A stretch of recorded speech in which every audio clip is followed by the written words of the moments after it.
السلام علیکم۔ عالمی مرکزی خانقاہ طارق جہانگیری سے میں میاں حضور کا صاحبزادہ اور خلیفہ حکیم شارق احمد طارق طارقی جہانگیری آج ایک بار پھر آپ کی خدمت میں حاضر ہوں اپنے رمضان کی اسپیشل ٹرانسمیشن راحت رمضان میں۔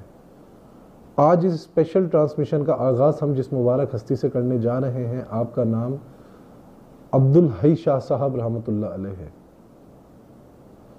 آپ کی ولادت باسعادت سن 1276 ہجری بنگلہ دیش کے ایک علاقے چڈا گام میں ہوئی۔ آپ سرکار دو عالم صلی اللہ علیہ وآلہ وسلم کی اولادوں میں سے ہیں اور آپ کا شجرہ نسب حضرت علی کرم اللہ وجہ سے جا کر ملتا ہے۔ آپ کے والد اور آپ کے پیر و مرشد حضرت مخلص الرحمن جہانگیری رحمۃ اللہ علیہ ہیں۔ آپ کی ولادت کے بعد آپ کے والد محترم جو کہ حضرت مخلص الرحمن جہانگیری رحمۃ اللہ علیہ ہیں، انہوں نے آپ کا نام عبدالحی رکھا اور آپ کو چھوٹے میاں کے لقب سے نوازا۔ کیونکہ آپ بھائیوں میں سب سے چھوٹے تھے، اس وجہ سے آپ کو چھوٹے میاں کے لقب سے نوازا۔ آپ کا وصال بروز پیر 17 ذی الحج سن 1339 ہجری میں ہوا۔ آپ وہ مرد کلندر ہیں کہ جن کے مریدوں میں صرف انسان ہی نہیں بلکہ جنات بھی شامل ہیں۔ آپ کا ایک واقعہ جو کہ آپ کی کرامات اور آپ کو اللہ نے کیا مرتبہ کیا مقام حاصل تھا، آپ کو اللہ رب العزت کی ذات نے آپ کو عطا کیا کہ ایک دفعہ آپ اپنے خانقاہ میں جلوہ افروز تھے، تو آپ کے پاس ایک خاتون جو کہ آپ کی مریدہ تھی، وہ آپ کی بارگاہ میں حاضر ہوئی اور انہوں نے آپ سے عرض کی کہ حضرت میری والدہ شدید علیل ہیں۔ تو آپ جب ان کی والدہ سے ملاقات کے لیے گئے تو آپ نے ان کی والدہ کو دیکھا تو ان کی والدہ پہ جو ہے وہ کوئی جنات مسلط تھا، جس کی وجہ سے وہ علیل تھی۔ تو آپ نے اس جنات سے مخاطب ہوتے ہوئے کہا، فرمایا کہ یہاں کیوں آئے ہو؟ تو اس جنات نے فرمایا کہ حضرت میں آپ کا مرید ہوں اور میں آپ کے دیدار کے لیے، آپ کو دیکھنے کے لیے حاضر ہوا ہوں۔ تو آپ نے نہایت ہی شفیق انداز میں اس سے فرمایا کہ بابو یہ بھی کوئی زیارت کرنے کا طریقہ ہے؟ تو بس آپ نے اتنا فرمانا تھا کہ وہ جنات فوراً اس خاتون کے جسم سے اور وہاں سے چلا گیا اور وہ خاتون اسی وقت صحتیاب ہو گئی۔ آپ کی بارگاہ میں ایک واقعہ اور ملتا ہے کہ آپ کی جب آپ خانقاہ میں جلوہ افروز ایک واقعہ ملتا ہے کہ آپ اپنی خانقاہ میں جلوہ افروز تھے کہ دو نہایت ہی خوبصورت نوجوان آپ کی بارگاہ میں حاضر ہوئے، آپ سے بیعت ہوئی اور آپ سے جب بیعت ہو کے وہ روانہ ہو گئے تو وہاں پہ بیٹھے جتنے افراد تھے وہ تمام افراد ان لوگوں کی خوبصورتی کو دیکھ کے، ان دونوں لڑکوں کی نہایت ہی شش و پنج کا شکار ہو گئے کہ اتنے خوبصورت نوجوان انہوں نے نہیں دیکھے تھے کبھی۔ اس کے بعد آپ کی خانقاہ میں اکثر اور بیشتر وہ افراد آتے اور ان نوجوانوں کو ڈھونڈتے، ان نوجوانوں کو دیکھتے وہ نوجوان آئے ہیں نہیں آئے، اور کافی عرصہ گزر گیا وہ نوجوان آپ کی خانقاہ میں حاضر نہیں ہوئے ظاہری۔ کچھ عرصے بعد وہ دونوں نوجوان دوبارہ آپ کی خانقاہ میں حاضر ہوئے، آپ کی صحبت اختیار کری، آپ کی مجلس میں شامل ہوئے، اور جب روانگی اختیار کرنے لگے تو کچھ احباب نے ان دونوں نوجوانوں کو روک کر ان سے پوچھا کہ بیٹا آپ لوگ کون ہو اور کہاں سے آئے ہو؟ تو ان نوجوانوں نے ان تمام احباب کو اس خاتون کی علالت کا جو ہے نا واقعہ بتایا، یاد دلایا، تو وہ تمام احباب سمجھ گئے کہ یہ دونوں نوجوان جو ہیں یہ انسان نہیں، یہ جنات ہیں۔ تو آپ وہ مرد کلندر تھے، آپ وہ مرد مجاہد تھے، آپ کا مقام و مرتبہ اس عالم پہ تھا کہ انسان تو انسان، جنات تک آپ کی خانقاہ میں آتے، آپ سے صحبت لیتے اور آپ کی فیوز و برکات سے مستفید ہوتے۔ آپ کے وصال کے بارے میں یہ ہے کہ آپ کے وصال کے بارے میں بھی ایک روایت ہے کہ جب آپ کے وصال کا وقت قریب تھا تو آپ کو باقاعدہ بشارت ہوئی آپ کے وصال کے حوالے سے، اور آپ کو حکم ہوا کہ آپ کا جو مزار انور ہے وہ آپ کے پیر و مرشد، آپ کے والد محترم حضرت مخلص الرحمان جہانگیری رحمت اللہ علیہ کے ساتھ ہو، اور آپ نے اپنے مریدین کو بھی اپنی بشارت کے تحت ہی حکم دیا کہ میری جو مزار ہوگا، میری جو جست خاکی ہوگی، وہ اسی جگہ پر مجھے دفنایا جائے، مجھے تدفین کی جائے میری، جہاں پہ میرے پیر و مرشد، میرے والد محترم حضرت مخلص الرحمان جہانگیری رحمت اللہ علیہ ہیں۔ آپ کے مریدین فرماتے ہیں کہ آپ کے وصال کے کچھ عرصے پہلے سے ہی آپ کے حجرے سے ایک میٹھی، ایک عجیب خوشبو مہکتی تھی آپ کے حجرے سے، جو کہ عام انسان اگر سونگے تو اس کو یہ محسوس ہو جائے کہ یہ کسی انسان کی بنائی ہوئی خوشبو نہیں ہے۔ اور جب آپ کا وصال ہو گیا تو آپ کے وصال کے بھی کچھ عرصے بعد تک وہ خوشبو اپنے تسلسل سے آپ کے حجرے سے آتی تھی۔ آپ ہمارے سلسلے کے بڑے جلیل القدر اولیاؤں میں سے ہیں۔ اللہ رب العزت آپ کا خاص فیضان ہم سب کو عطا کرے اور آپ کی تعلیمات پر چلنے کی ہمیں بھی توفیق عطا فرمائے۔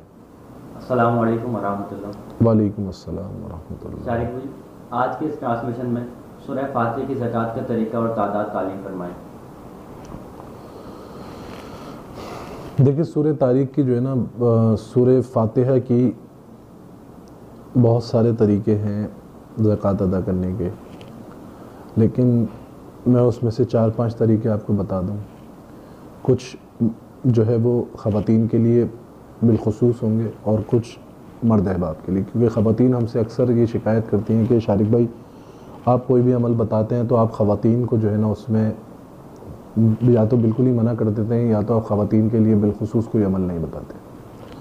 تو سورہ فاتحہ کے لیے یہ ہے کہ جو مرد احباب کرنا چاہتے ہیں وہ 40 دن تک روزانہ 3125 مرتبہ پڑھیں گے، 1.25 لاکھ کی تعداد مکمل کریں گے، تو ایک طریقہ یہ ہے زکوٰۃ کا۔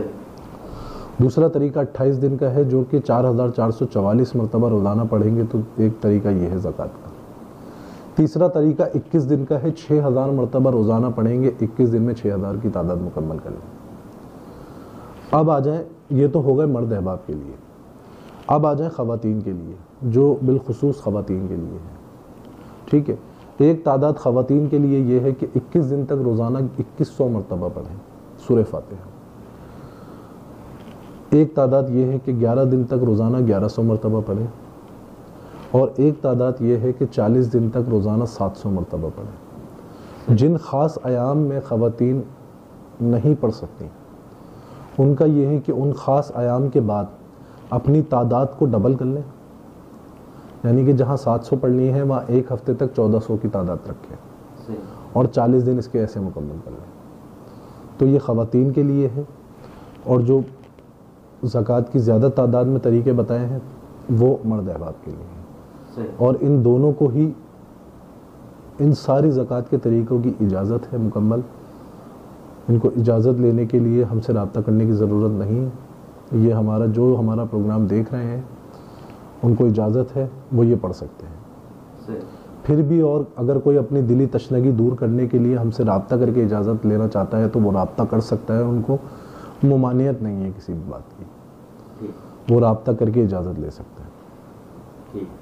شاہد بھائی یہ بتائیں کہ بدروح کے جو معاملات ہوتے ہیں اس کی کیا علامات ہوتی ہیں اور اس کا علاج کس طرح سے ممکن ہے؟ دیکھیں, بدروح کے جو معاملات ہوتے ہیں نا وہ بہت شدید ہوتے ہیں. میں ایک واقعہ یہاں پہ بتاؤں گا جو میں نے خود دیکھا, بظاہر اپنی نظروں سے دیکھا اور ایسے مریض کا الحمدللہ علاج کیا ہے. میں لاہور جاتا ہوں, پنجاب جاتا ہوں, مختلف شہروں میں, تو ایک پیشنٹ آیا میرے پاس لاہور میں. وہ ایک لڑکا تھا. ایک لڑکی میرے پاس گجرانوالہ میں بھی آئی تھی بدروح کے حوالے سے. اچھا, میرے لیے وہ ایکسپیرینس جو ہے نا بالکل نیا تھا. گجرانوالہ میں جو آیا تھا بالکل نیا ایکسپیرینس تھا. تو میں بیٹھا ہوا تھا. اچھا, ان کی علامت ہوتی ہے کہ بالکل خاموش ہو جاتے ہیں. جن کے اوپر بدروح کے معاملات ہوتے ہیں نا بالکل خاموش ہو جاتے ہیں, کوئی ری ایکشن نہیں دیتے. نہ ہنگامہ کریں گے, نہ چیخ پکار کریں گے, نہ شور شرابہ کریں گے, نہ ماریں گے, نہ کسی پہ حملہ آور ہوں گے, نہ اپنی کسی خواہش کا اظہار کریں گے, نہ اپنی کسی ضرورت کا اظہار کریں گے. بس بالکل خاموش ہو جائیں گے اور ایسے ہو جائیں گے جیسے ایک اسٹیچو ہوتا ہے ویسے ہو جائیں گے. بالکل ایک اسٹیچو کی طرح ہو جائیں گے اور اپنے حواس میں ہی نہیں رہیں گے. ایسا مریض جو ہوتا ہے نا وہ اپنے حواس میں ہی نہیں رہتا. سوئے گا, سو کے اٹھے گا, خاموشی سے بیٹھا رہے گا. حاجت ہوگی, حاجت کے لیے جائے گا, پھر آ کے اپنی جگہ پہ بیٹھ جائے گا. کوشش کرے گا کہ بالکل جو ہے نا ویرانیت ملے. خواہش صرف ایک ہوگی کہ ویرانیت ہو, گندگی ہو, بدبو آئے اس کے اندر سے. اس کو بدبو سے پیار ہوتا ہے, بدبو اچھی لگتی ہے. کوشش کرے گا کہ جو مریض ہوگا وہ اپنے آپ کو گندا رکھے گا, ناپاک رکھے گا اور اسی میں مطمئن رہے گا اور ضد کرے گا. یعنی کہ اس کی اصل سے اس کو ہٹانے کی کوشش کریں گے نا, اس کی چاہت سے اس کو دور کرنے کی کوشش کریں گے, اس کی خواہشات سے اس کو الگ کرنے کی کوشش کریں گے, تو ضد کرے گا, سختی دکھائے گا اپنے اندر. یہ علامتیں ہوتی ہیں. گجرانوالہ میں جو میرے ساتھ کیس ہوا وہ بڑا شدید کیس تھا. وہ اس کی والدہ مجھے بتاتی تھی کہ اس بچی کے نا جسم پہ نا کٹ پڑتے ہیں, بیٹھے بیٹھے جو ہے نا نشان لگتا ہے, ایسا لگتا ہے کسی نے بلیڈ سے کاٹ دیا. تو انہوں نے باقاعدہ اس بچی کی جو ہے نا یہاں پہ کندھے کے پاس جو ہے نا مجھے دکھایا کہ جو ہے نا دیکھیں, یہ پہلے تو ہاتھ پیروں میں ہوتا تھا تو ہمیں اتنا خوف نہیں تھا, اب یہ جو ہے نا اس کی یہ کندھے پہ بھی آ گیا ہی ہے. تو ہمیں ڈر رہتا ہے کہ یہ کہیں گردن پہ نہ آ جائے یا کوئی ایسی نس یا رگ پہ نہ آ جائے کہ جس سے اس بچی کی جو ہے وہ بچی ہاتھوں میں آ جائے اور سنبھالنا مشکل ہو جائے, اور اللہ نہ کرے کہ کوئی حادثہ پیش نہ آ جائے, کوئی ناگہانی آفت ایسی نہ آ جائے. خیر میرے لیے وہ ایکسپیرینس بالکل نیا تھا. میں نے دیکھا, میں نہیں سمجھ پایا کہ کیا معاملات ہیں. میں نے پھر میاں حضور کا تصور کیا اور مراقبہ کیا تو مجھے جو ہے نا ایک میسج ملنے لگا کہ یہ بدروح ہے. پھر میں نے ان کو جو بھی ان کا سامان وغیرہ تھا, علاج معالجے کا, وہ ان کو دیا. پھر میں نے ان کو روانہ کر دیا. ایک کیس میرے پاس لاہور میں آیا تھا. خیر ان کا بھی علاج کیا. پھر وہ خود میاں حضور کے پاس آ گئے تھے. گجرانوالہ کی بات کر رہا ہوں, گجرانوالہ والے وہ خود میاں حضور کے پاس آ گئے. پھر میاں حضور نے پھر ان کا علاج کیا. پھر اس کے بعد جو ہے نا تقریباً 1-1.5 مہینے بعد نا میرے پاس ایک کیس دوبارہ لاہور میں آیا. ایک لڑکا آیا میرے پاس اسی طرح کے معاملات, بالکل ویسے. اس کے ساتھ تو اس کے مرض کی ایسی شدت تھی کہ وہ بیٹھا ہوا, میں اس سے بات کر رہا, وہ بات کر رہا, مجھے جواب دے رہا. اس کے والد سے بات کر رہا, والدہ سے بات کر رہا, اس کا بڑا بھائی آیا تھا اس سے بات کر رہا, اس سے بھی بات کر رہا, وہ بھی جواب دے رہا اپنا. یعنی کہ مختصراً میں نے پوچھا کیسی طبیعت ہے, بولا ٹھیک ہوں. ایک جو ہے نا طبیعت میں غصہ بھی تھا. یعنی کہ ایسا لگ رہا تھا کہ اس کا میرا بات کرنا اس کو پسند نہیں آ رہا, اچھا نہیں لگ رہا, لیکن جواب دینے پہ مجبور ہے کہ جواب دے رہا ہے. مجھے بیٹھے بیٹھے نا سارے جو سمٹمز تھے نا وہ اس کی والدہ نے, اس کے بھائی نے بھی وہی بتایا جو لڑکی کے ساتھ تھے. وہ بیٹھے بیٹھے مجھ سے بات کر رہا، اس نے ایسے نظریں نیچے کری، ایسے مٹھی بند کری اور ایسے جو نا تیش میں یہ اوپر ہونے لگا. اوپر ہوتے ہوتے نا میں نے زمین پہ دیکھا، زمین پہ نا خون ٹپکنا شروع ہو گیا. پریشان ہو گیا. میں نے کہا یار یہ کیا ماجرا ہے، خون ٹپکنا شروع ہو گیا. دیکھا تو اس کی یہاں سے جو ہے نا ایسے بلیڈ لگا تھا ہاتھ پہ، یعنی کہ ایسے کٹ پڑا کہ کسی نے بلیڈ مارا ہے ابھی، اور اس سے جو ہے نا خون ٹپکنا شروع ہو گیا. خیر میں نے اس کو پھر جو بھی پڑھائی کرتا ہوں اس کو پڑھ کے جو ہے میں نے اس پہ دم کیا، تو یہ کہ خون کا رسنا بند ہو گیا. اس کے بعد میں نے اس کے برف رکھوائی اور اس کے جو ہے نا پٹی کروا دی، اس کو مرہم لگوا کے نا، مرہم وغیرہ ہم لے کے جاتے پنجاب جاتے ہیں تو اس کے بعد پھر میں نے اس کا علاج کیا تھا. اور اس کا علاج جو ہے نا وہ آیت الکرسی اور چہل کاف، دعائے سیفی، سورہ جن، ان تمام صورتوں کا یا آیتوں کا کوئی عامل جو ہوگا نا وہ اس کا علاج کرے گا. ایک بات. دوسری بات کہ ایسی کیفیت کبھی بھی ہونا انسان کے اوپر، تو اس کے لیے صرف یہ کرے کہ چاروں کل، آیت الکرسی، سورہ جن اور سورہ فاتحہ، ان سب کو مجموعے میں پڑھنا ہے. ٹھیک ہے، مجموعے میں پڑھنا ہے 21 مرتبہ، یعنی کہ ساری چیزیں پڑھ کے ایک تعداد ہوئی، پھر ساری چیزیں پڑھیں 2 تعداد ہوئی، پھر سب پڑھیں 3 تعداد ہوئی. اس طریقے سے پڑھ کے نا اس مریض کے اوپر بھی دم کرے، پانی پہ دم کر کے اس کے چھیٹا بھی دیں اور اس کو پانی بھی پلائیں، تو اس کی سختی کم ہو جاتی ہے. لیکن اس کا علاج جو ہے نا وہ اس کو پراپر کروانے کے لیے کسی عامل سے رابطہ کریں، اور عامل بھی ایسا ہو کہ جس نے ان چیزوں کی زکوٰۃ ادا کری ہو یا اپنے عمل میں مہارت حاصل ہو، تو پھر کرے علاج، تو پھر انشاءاللہ اس کا علاج ہو جاتا ہے. شارق بھائی، جیسے آپ زکوٰۃ کے طریقہ کار بتاتے ہیں اور علاج کے طریقہ کار بھی بتاتے ہیں، اور کافی لوگ ہیں جو کسی عمل کی زکوٰۃ دیتے ہیں اور وہ اس کا استعمال شروع کر دیتے ہیں مریض کے اوپر، تو زکوٰۃ کے بعد بھی علاج کے لیے اجازت ہونا ضروری ہے؟ دیکھیں، میں ایک چھوٹی سی آپ سے ایک چھوٹا سا سوال کروں گا، وہ یہ کہ آپ سے نہیں بلکہ ہر اس شخص سے جو یہ کام کرتا ہے. ہم کوئی گھر تعمیر کرتے ہیں، بنیاد رکھتے ہیں ہم وہاں رہنا شروع ہو جاتے ہیں؟ نہیں، اسے اچھی طرح بناتے ہیں، اس کی تعمیرات کا سلسلہ ہوتا ہے کہ چیز مکمل ہونے کے بعد ہی پھر رہائش کی جاتی ہے. پھر رہائش کی جاتی ہے نا. کم سے کم ضروریات زندگی تو اس میں میسر ہو.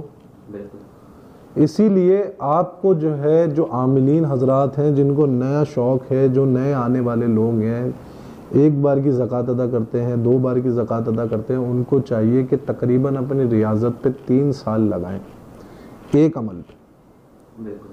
میاں حضور نے ہمیں 9 سال تک جو ہے نا صرف اور صرف عمل کرایا ہے، وظائف دیے ہیں، اعمال دیے ہیں، زکوٰۃیں ادا کرائی ہیں، چلے کٹوائے ہیں. اس کے بعد میاں حضور نے ہمیں علاج معالجے کی اجازت دی ہے، اور علاج معالجے کے حوالے سے بھی میاں حضور کا میرا ایک الگ چیپٹر ہے، اس پہ کبھی بات کریں گے. تو اتنی آسانی سے یا اتنی جلدی ہمیں بھی علاج معالجے کی اجازت نہیں ملی. صحیح، کہ اکثر اوقات ایسے ہوتا ہے لوگ عمل کر لیتے ہیں تو بعض اوقات عمل بھی نہیں کرتے، بلکہ پہلے ہی کہتے ہیں کہ ہم یہ عمل کرنا چاہتے ہیں اور یہ عمل کی اجازت بھی دیں، اور ساتھ میں اس کا استعمال کے طریقہ کار بھی بتائیں. یا تو وہ زکوٰۃ ادا کرنے کے بعد وہ خود ہی سے شروع ہو جاتے ہیں علاج کرنا، اور پھر خود نقصان اٹھاتے ہیں، صرف اور صرف نقصان اٹھاتے ہیں، نقصان کے علاوہ کچھ نہیں اٹھاتے، صرف نقصان اٹھاتے ہیں ایسے لوگ. اگر کوئی سر درد کا یا بخار کا مریض ہو تو اس کو دم وغیرہ کر سکتے ہیں؟ وہ صرف اور صرف دم کر سکتے ہیں. صحیح، بس 9، 11، 21 کی تعداد میں جو بس صرف دم کر سکتے ہیں.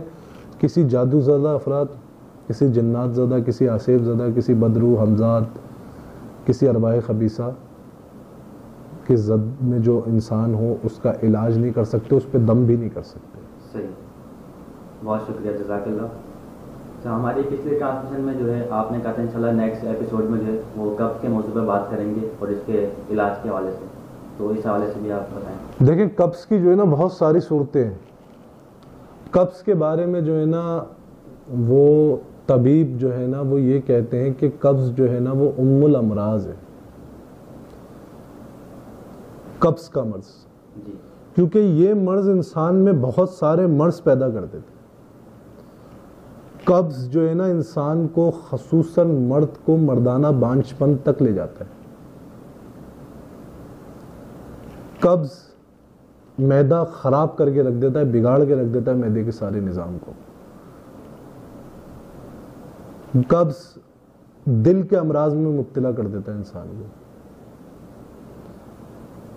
قبض پیٹ کے مختلف بیماریوں کی وجہ ہے.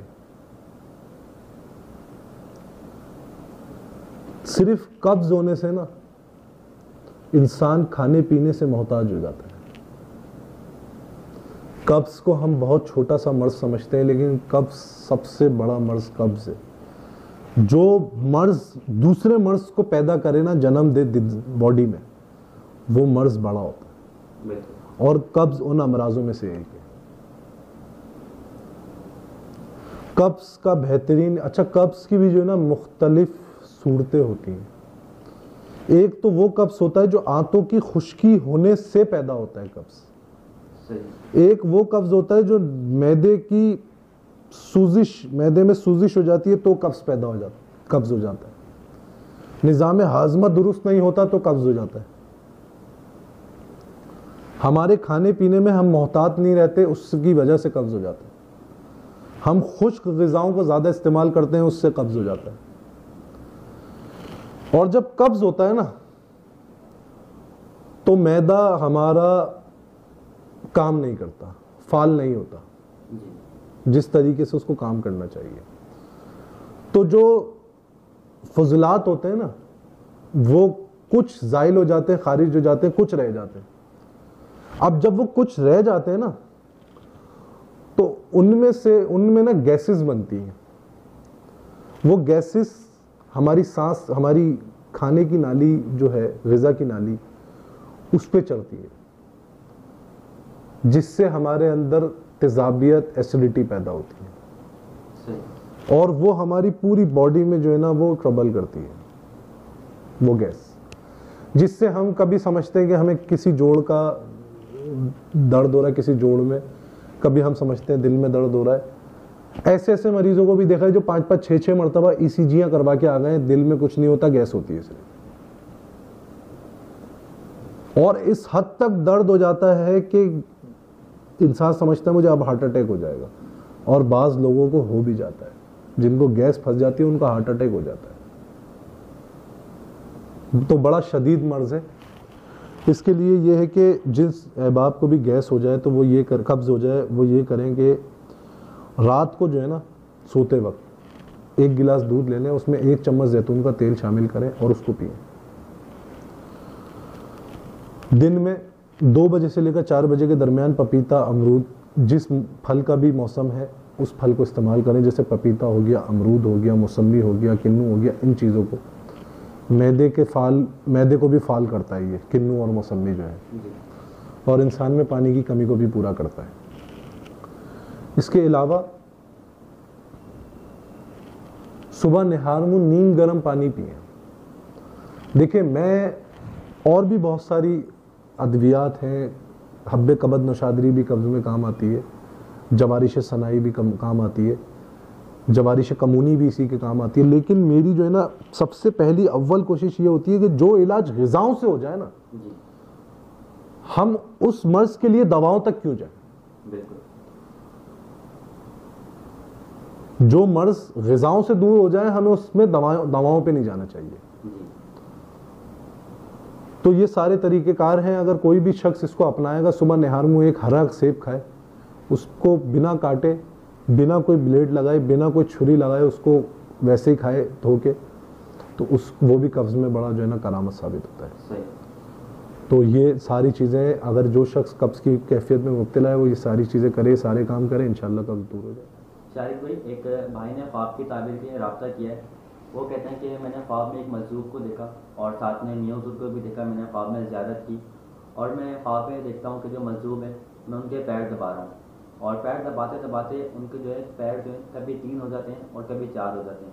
میں یہ دیکھتا ہوں اور اس کے بعد جو ہے ان کو بوسہ دیتا ہوں ان کے دست مبارک پر, اور اس کے بعد وہ جو ہے میرے سر پر بوسہ دیتے ہیں. اس کی کیا تعبیر ہوگی, ارشاد فرمائیں. دیکھیں تعبیر اچھی ہے اور روحانیت میں ترقی ملے گی ان کو، روحانیت میں ترقی کے اسباب ہوں گے. اور بات صرف یہ ہے کہ بڑے بزرگ کہتے ہیں کہ سیوا میں میوہ ہے. بے شک. تو بالکل جو خدمات کر رہے ہیں، جس طریقے سے کر رہے ہیں اور جس اخلاص سے چل رہے ہیں میاں حضور کے ساتھ، اسی اخلاص کے ساتھ چلتے رہے. اور جو خدمات اپنی سر انجام دے رہے ہیں، اگر نہیں دے رہے تو دینا چاہیے، اور اگر دے رہے ہیں تو بہت اچھی بات ہے. صحیح. خواب اچھا ہے، ان کو روحانی ترقی ہوگی. جزاک اللہ. کچھ سوالات بھی ہیں.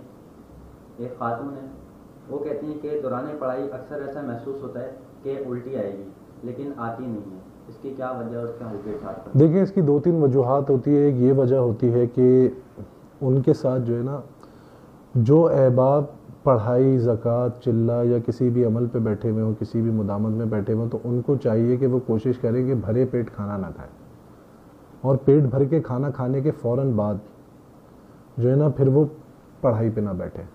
صحیح. یعنی بھرے پیٹ پڑھائی پہ بیٹھیں گے تو یہ سارے معاملات ہوں گے.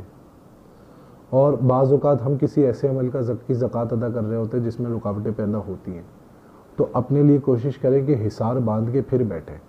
صحیح. صحیح. ٹھیک. شارق بھائی، صحت و تندرستی کے لیے، عافیت والی زندگی گزارنے کے لیے کوئی وظیفہ تعلیم کریں؟ دیکھیں اس کے لیے یہ یا مومن یا مومنوں جی 115 مرتبہ روزانہ پڑھنا ہے انہوں نے. صحیح. اور اسی نیت سے پڑھنا ہے کہ صحت و تندرستی کے لیے کوئی وظیفہ جو بھی یہ پڑھنا چاہ رہی ہیں وہ یا مومنوں پڑھے 115 مرتبہ. صحیح. اسی طرح شریک بھائی یہ بتائیں کہ اللہ تبارک و تعالیٰ ہم پر نظر رحمت فرمائے اور ہم پر رحم فرمائے، اس کے لیے بھی کوئی وظیفہ تعلیم کریں؟ دیکھیں اس کے لیے سب سے اچھی چیز ہے توبہ استغفار کریں، درود ابراہیم کی کثرت کریں، استغفار کی کثرت کریں، اور یا رحمان یا رحمانو 298 مرتبہ روزانہ پڑھیں. صحیح. معرفت الہی حاصل کرنے کے لیے کوئی عمل بتائیں؟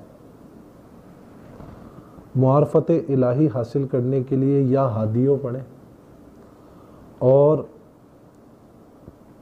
ہر جمعرات کے جمعرات سرکار غوث الاعظم حضرت شیخ عبد القادر جیلانی رحمۃ اللہ علیہ کے لیے نیاز دلائیں اور اس کا ثواب بالخصوص آپ کی بارگاہ میں پیش کریں.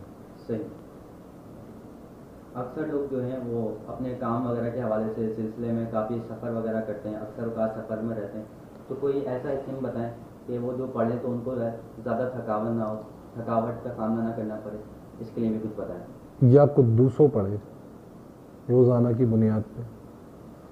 صحیح. ایک تسبیح پڑھ لیں. اکثر لوگ جو ہیں ان کو کچھ یاد نہیں رہتا اور بھول جاتے ہیں، تو یادداشت کی مضبوطی کے لیے بھی کوئی اسم تعلیم کریں؟ 2 اسی میں، ایک ہے المعید اور ایک ہے یا قویو. صحیح. یہ یا تو المعید 313 مرتبہ پڑھ لیں یا قویو 313 مرتبہ پڑھ لیں. صحیح. کافی لوگوں کو اکیلے میں جو ہے بہت ڈر لگتا ہے، کہیں رکتے نہیں ہیں، کسی جگہ سے جاتے نہیں ہیں، انہیں بہت ڈر لگتا ہے اکیلے پن میں، تو اس کے لیے کوئی وظیفہ تعلیم کریں؟ اس کے لیے یہ ہے کہ یا واحدو 363 مرتبہ روزانہ پڑھیں. صحیح. کوئی ایسا اسم تعلیم کریں شریک بھائی جو کہ دعاؤں کی قبولیت کے لیے مددگار ثابت ہو؟ دعاؤں کی قبولیت کے لیے یا سمیعوں پڑھیں، اور 313 مرتبہ ہر فرض نماز کے بعد پڑھیں، ہر دعا کرنے کے بعد. صحیح. جزاک اللہ. کچھ استخارے بھی ہیں، ان کے جوابات آپ سے لینے. آپ سے کہ ایک بہن نے اپنی دوسری بہن کے لیے کہ بہت زیادہ چڑچڑا پن رہتا ہے، غصہ بھی بہت کرتی ہیں، بد زبانی بھی کرتی ہیں، اور رشتے آتے ہیں، ابھی تک شادی نہیں ہوئی، رشتے آتے ہیں تو بالکل عین موقع پر جو ہے رشتے سے انکار کر دیتی ہیں. کیا مسئلہ ہے؟ دیکھیں زیادہ تر جو ہے نا یہ سارے معاملات جو ہے نا بندش کے حوالے سے سامنے آتے ہیں، بندش کی وجہ سے. تو ان کو چاہیے کہ روزانہ 70 مرتبہ سورہ نصر تہجد نماز کے بعد پڑھیں. صحیح. ایک بھائی ہیں، ان کا مسئلہ ہے کہ جسم میں ایسا محسوس ہوتا ہے جیسے جسم جل رہا ہے، اور کیلیں چبھتی ہیں پیروں میں، ایسیڈیٹی محسوس ہوتی ہے، جسم میں بہت زیادہ درد رہتا ہے، رپورٹس وغیرہ کروائی ہیں تو وہ بالکل کلیئر آتی ہیں. دیکھیں یہ بھی جو ہے نا ایک قسم کا جادو ہے جس سے ہم کہتے ہیں سحر باللمس صحیح. اور سحر بالامراض. ان کے ساتھ جو ہے نا وہ اس سحر باللمز اور سحر بالامراض کے معاملات ہیں، یہ بھی اپنا مکمل علاج کرائیں، اور ساتھ میں حسبنا اللہ و نعم الوکیل کی تسبیح پڑھا کریں۔ صحیح۔ یہ خاتون ہے جسم میں جو ہے پورے جسم پر سوئیاں چبھتی ہیں انہیں اور چکر آتے ہیں اور جسم جو ہے ایک دم سے پورا سن ہو جاتا ہے، طبیعت بھی کافی خراب رہتی ہے، اور ان کا ایک بیٹا ہے اس کی بھی طبیعت جو ہے خراب رہتی ہے، جب سے رمضان شروع ہوا ہے جب سے طبیعت خراب ہے اور دواؤں سے بھی آرام نہیں آتا۔ دیکھیں بعض اوقات یہ سارے معاملات جو ہے نا اعصابی کمزوری کی وجہ سے بھی رونما ہوتے ہیں، صحیح۔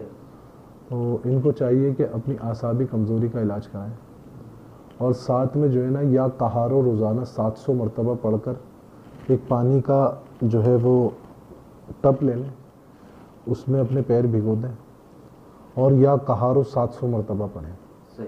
تو انشاءاللہ تمام امراض سے جو ہے نا مکمل جان چھوٹ جائے گی۔ صحیح، جزاک اللہ، دعا کروا دیجیے۔ بسم اللہ الرحمن الرحیم، اللہم صلی علی محمد وعلی آل محمد کما صلیت علی ابراہیم وعلی آل ابراہیم انک حمید مجید، اللہم بارک علی محمد وعلی آل محمد کما بارکت علی ابراہیم وعلی آل ابراہیم انک حمید مجید۔ یا رب العالمین، یا رحمت للعالمین، یہ جتنے لوگ ہمیں جو مرض، جو تکلیف، جو بیماریاں بتاتے ہیں، اور جن احباب نے ہم سے دعاؤں کا کہا ہے، یا رب العالمین تو سب کے دلوں کا حال جانتا ہے۔